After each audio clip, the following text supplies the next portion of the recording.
जिंदगी माँ जैसी होनी चाहिए, किसी को कोई फर्क नहीं पड़ता दूसरों के पास कैसी है, सबको बस यही लगता है मेरे पास सबसे अच्छी है। लेकिन नमस्कार दोस्तों, मैं हूँ रुचिका और मेरे चैनल पर आपका हार्दिक स्वागत है। ये वीडियो महज यादें हैं, वो पल हैं जो मैंने और मेरे परिवार ने पिछले महीने अनुभव किया है, उस दुख को सहा है। जी हाँ, मेरी सासू माँ, उनका देवलोक गमन हो चुका है। किसी की सासू माँ, किसी की माँ, किसी की धर्म पत्नी, किसी की दादी माँ, किसी की क्या तो किसी की क्या। एक इंसान, उसका अलग अलग लोगों से अलग अलग रिश्ता। कहते हैं इस धरती पर जिस किसी ने भी जन्म लिया है उसे इस नश्वर शरीर को छोड़कर जाना ही पड़ता है। इस सृष्टि में यदि सबसे बड़ा सच है तो वह है हमारी मृत्यु।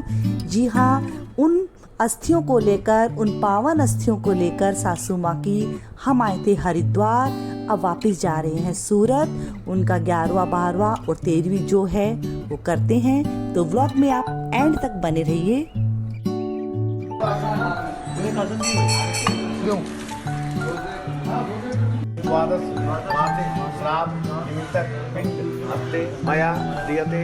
कहते हैं 11वें व 12वें दिन के पिंडदान से शरीर पर त्वचा व मांस का निर्माण होता है। तो वही शमशान भूमि में पंडित जी पूजा करवा रहे हैं बड़े भाई साहब से।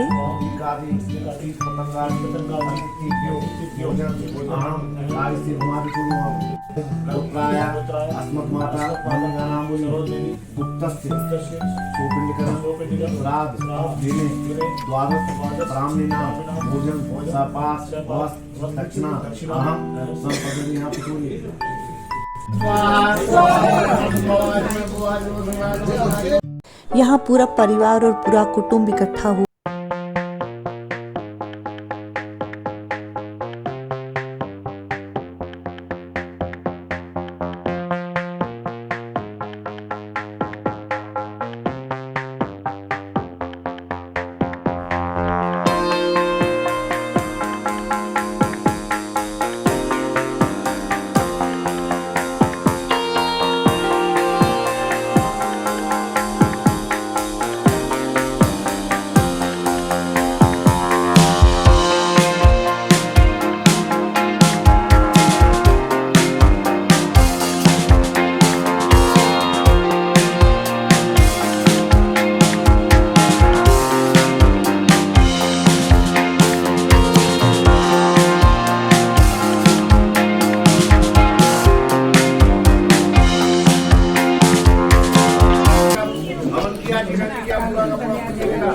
दो भाई ये लो।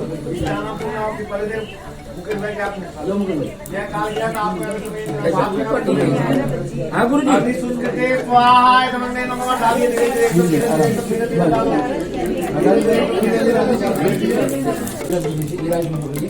सब आगे एक दूसरा का हाथ लगा तो सुनावटी का पूरा पुण्य मिलेगा। अब बारी आती है गोदान करने की। कहते हैं मृत्यु उपरांत व्यक्ति को वैतरणी नदी पार करना होता है, ऐसा गरुड़ पुराण में है। इस दौरान गोदान करने वाले को वैतरणी नदी में गाय मदद कर व्यक्ति को नदी पार करवाती है, मृतक व्यक्ति को नदी पार करवाती है। वही जिस व्यक्ति ने गोदान नहीं किया होता है उसे वैतरणी नदी पार करने में कठिन पीड़ा होती है। तो शास्त्रों में ऐसा लिखा है, गरुड़ पुराण में ऐसा लिखा है और हम सब वही कर रहे हैं। अब यहाँ पर गाय के गले में घंटी भी बांधी गई है।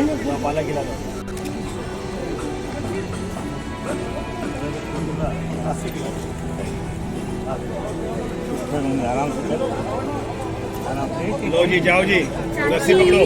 हम खिला सकते हैं। हाँ, सब दिन खिला सकते हैं। जाओ जी, जाओ, खिला देना।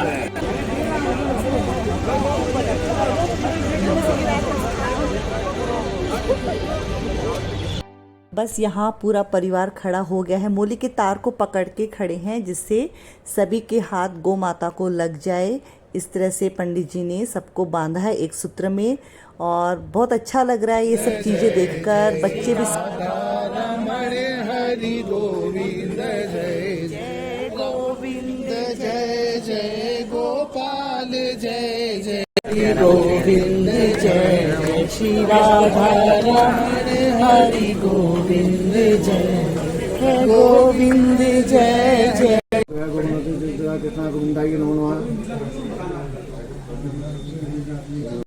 गरुड़ पुराण में सुख से सैयादान जो भी कह लो उसका भी उल्लेख मिलता है और ये 12वें दिन सब चीज़ें की जाती हैं और जो व्यक्ति कर जा चुका है उसको ध्यान में रखकर ये सब चीज़ें घर के पुरोहित को दी जाती है कि वो सुबह से लेकर रात तक मृतक व्यक्ति क्या क्या यूज करता था। बस काफ़ी चीज़ें हैं।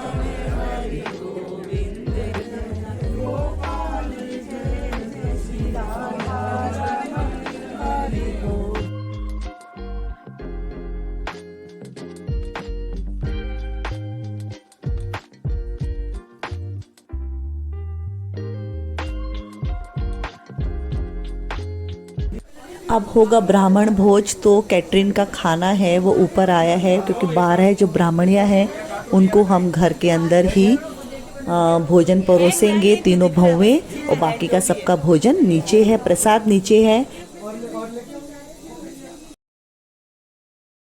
बस यहाँ टीके की रस्म भी हो चुकी है, जो शोक है वो खुल चुका है। मंदिर में तीनों जेंट्स जाकर आ चुके हैं।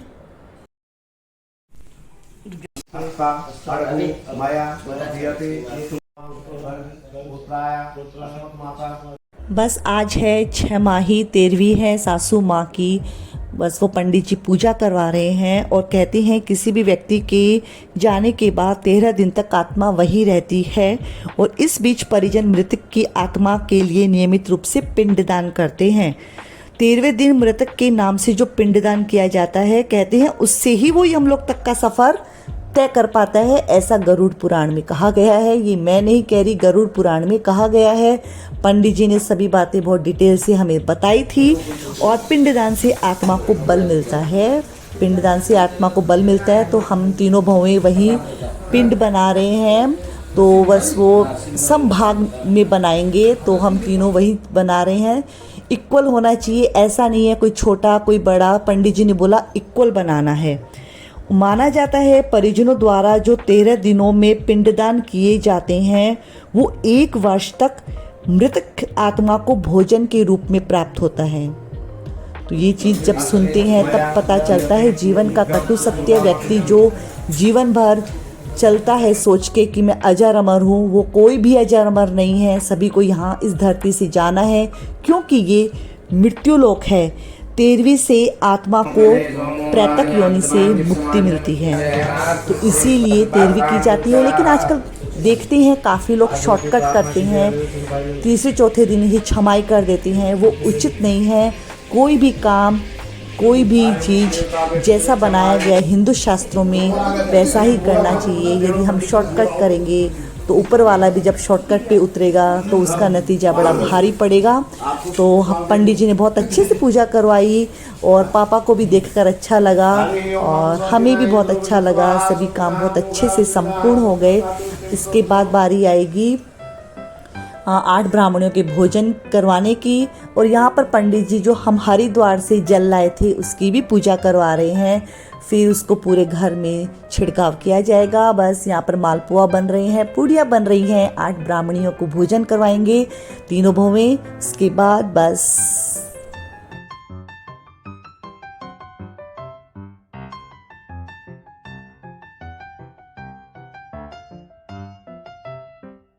जीवन रुकता नहीं है किसी के चले जाने के बाद। सभी को पता है जीवन वैसे ही चलता है, लेकिन बहुत उदासी है मन में। चलो कोई नहीं, सभी काम तसल्ली से हो गया, सुकून से हो गया। अब मिलती हूँ आपसे नेक्स्ट व्लॉग में, तब तक बने रहिए। Bye bye.